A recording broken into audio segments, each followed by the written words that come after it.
ሰላም የእግዚአብሔር ቤተሰቦች ከማህበረ ቅዱሳን ቴሌቪዥን የዕለቱን አጫጭር መረጃዎች ይዘንላችሁ ቀርበናል። በድርቅ ለተጎዱ ወገኖች ከ2 ሚሊዮን ብር በላይ ወጪ የተደረገበት ድጋፍ ተሰጠ።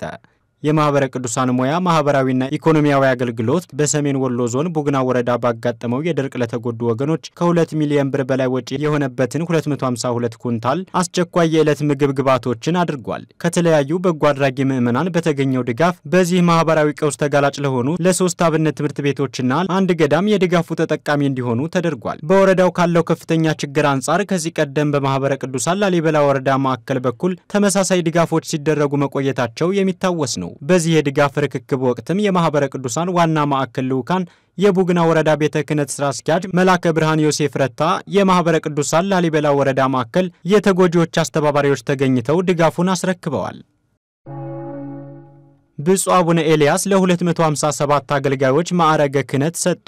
የጋሞና አካባቢው ጎፋ ባስኬቶ ሀገረ ስብከት ሊቀ ጳጳስ ብፁዕ አቡነ ኤልያስ ለሹመት የሚያበቃቸውን ፈተና በተገቢው መንገድ ተፈትነው ላለፉ 240 ደቀ መዛሙርት ማዕረገ ዲቁና እንዲሁም 17 ዲያቆናት ማዕረገ ቅስና በድምሩ ለ257 አገልጋዮች ሚያዝያ 4 ቀን 2017 ዓ.ም ማዕረገ ክህነት ሰጥተዋል። ብፁዕነታቸው ቤተክርስቲያንን ከዘመኑ ቀሳጢያን እንዲጠበቁ ለእግዚአብሔርና ለምዕመናን እንዲሁም ለራሳችሁም ጭምር የታመናችሁ ሁኑ ሲሉ አባታዊ ምክርና መመሪያ ሰጥተዋል።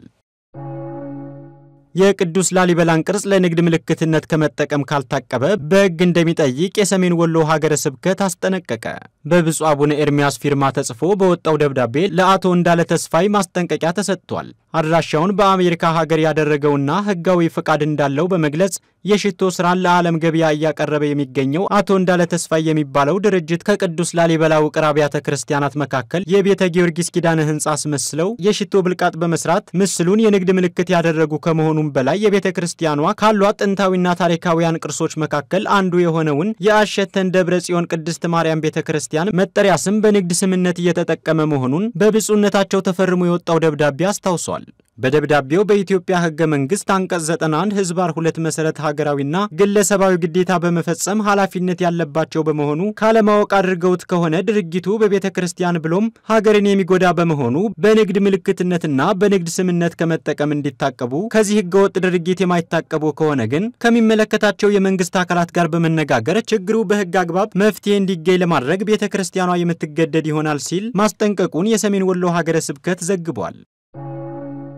የሆሳዕና በዓል ለ119ኛ ጊዜ በርዕሰ አድባራት እንጦጦ መንበረ ፀሐይ ቅድስት ማርያም ቤተክርስቲያን በድምቀት እንደሚከበር ተገለጸ።